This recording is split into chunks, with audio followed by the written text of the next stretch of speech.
they say never stops. And here in Regnum Continuous Legal Education, what we do is we keep going on and on towards empowering legal minds and as well you that is watching.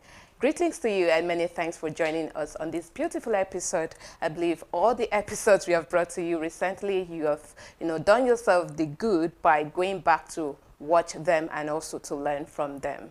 On this episode, we will be looking at a very interesting and dynamic topic that concerns you as a business person or of course you as a consumer or a manufacturer. So now the topic for this episode is defective product and consumers protections, the rights, remedies, and of course issues where we will have to be looking at certain issues that maybe you as a person or someone seated very close to you must have encountered recently or one at a time.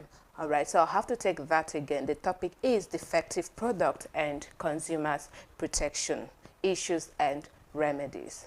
Thank you so much for joining us. So joining us on this episode as our discussant, we have none other. Of course, I know you should know him, or maybe you don't. All right, so I will do us the honor of bringing him to your screen. He is by name Brother Benjamin Gigi.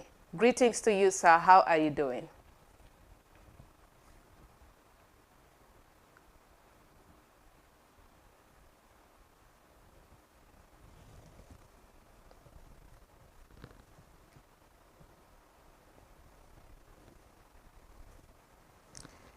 Greetings to you, Barrister Benjamin Gigi. Can you hear me? How are you doing?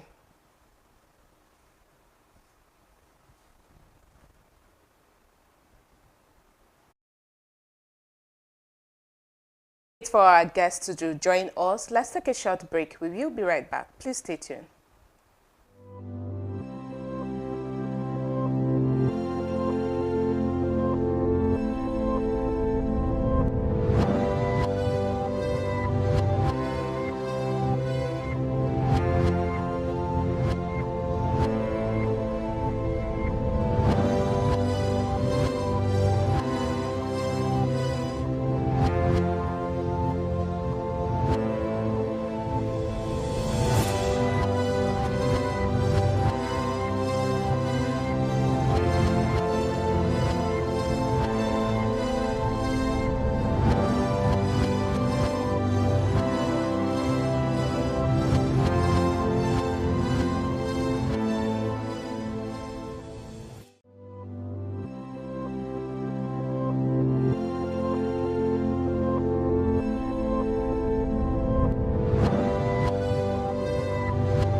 Welcome back. You're watching the program Regnum Continuous Legal Education. And of course, on our topic for this episode, we will be looking at defective product and consumers protections, issues and remedies. So joining us on this episode, like I rightly mentioned, we have Brother Benjamin Gigi Esquire.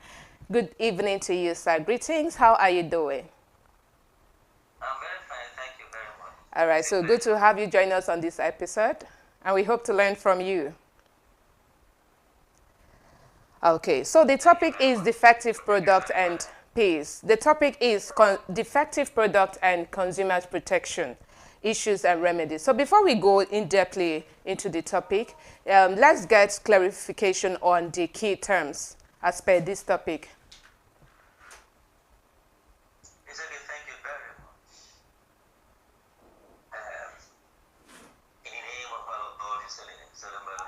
Amen.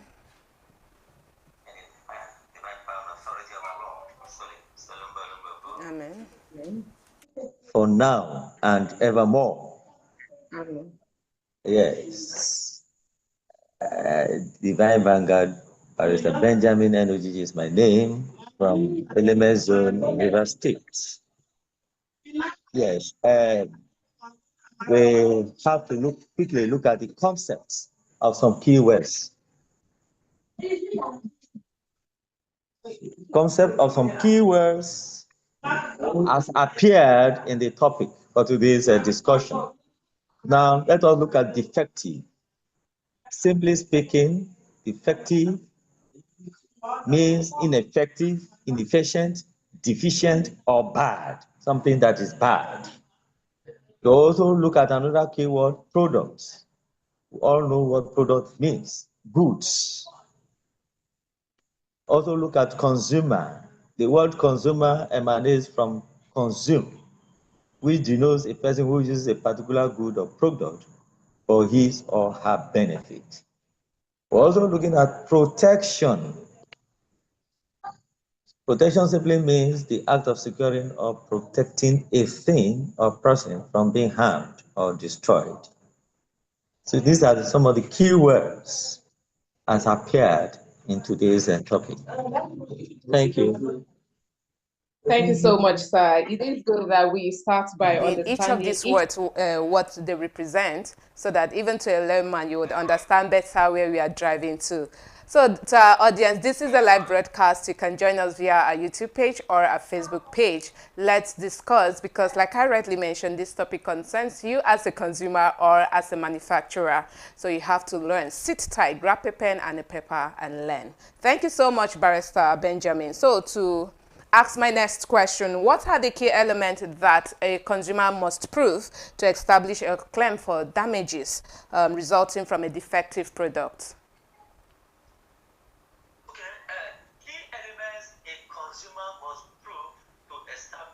For damages as it regards defective product are number one. When you use a defective product, you are bound to have, for instance, if it is something that has to do with food, definitely you will have stomach upsets, stooling, that may lead to diarrhea and all of that. Now, if it has to do with cosmetics, soap, cream that you use on your skin, it will definitely have what we call skin reaction. If it is drugs, let's say injection, if you use an expired drug or injection, definitely your body, your system will react to these expired drugs, injection, or drugs, be it tablet. So these are some of the key elements a consumer must establish as a result, as it has to do with a defective product. These are some of the key elements a consumer must prove. Should there be any reaction in course of using these products? Okay, thank you so much, Yes. sir. You have You're outlined welcome. issues of maybe cosmetic, where it relates to the skin, damages on the skin. or maybe consumption of wrong food, and then maybe issues of stooling. Now let's look at the concept of strict liability. So how does it apply when we are talking about defective product cases, and what are the implications for manufacturers and suppliers? This question satisfactorily well. We have to have an insight what strict liability is all about. Now, strict liability, in the layman language, a convincing proof, a proof that will be touching. Now, like the first question, when I say key elements a consumer must prove to establish a claim for damages regarding defective product. Now, for a consumer to prove strictly, liability with respect to defective product, now the consumer has to prove that actually, in course of taking this food, these are the damages it has caused to my system. Maybe stomach upset, heartburn, or stooling, frequent stooling, watery stooling, stomach ache. These are some of the things a consumer has to prove if you want to convince the court or any authority, legally established authority.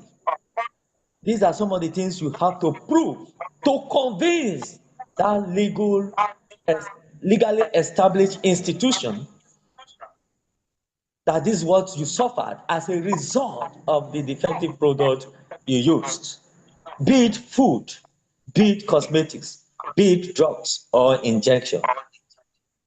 Then come to the issue of the implications for manufacturers and suppliers. Number one, you report them to the appropriate authority,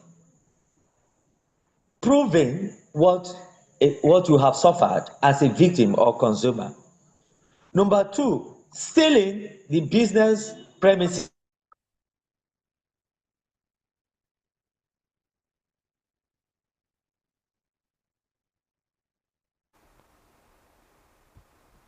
of the steps you take as a victim or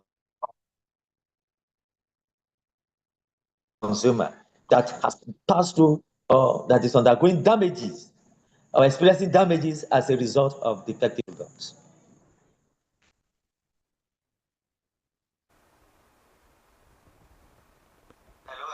Yes, yes, please. Okay, thank you so much. Thank you, sir, for that beautiful explanation. Now we have been talking about defective product. So now my question is, Before we go further, I don't know if I have answered your question satisfactorily well. yes, please. I don't know, our audience, if they're not satisfied with your response, they will definitely send in their questions. Thank you so much. So now, I have this case scenario where I actually went to a particular place to get a drink, unknown to me that there was actually, I think the drink was actually, should I say tampered with? Let me not put it that way, because it should have been a mistake from the manufacturer. But then about consuming it, that's when I noticed that that drink wasn't in its best way. So now in issues like that, I haven't consumed it yet. And by all standard, I'm supposed to have checked. By all standard, I'm supposed to have checked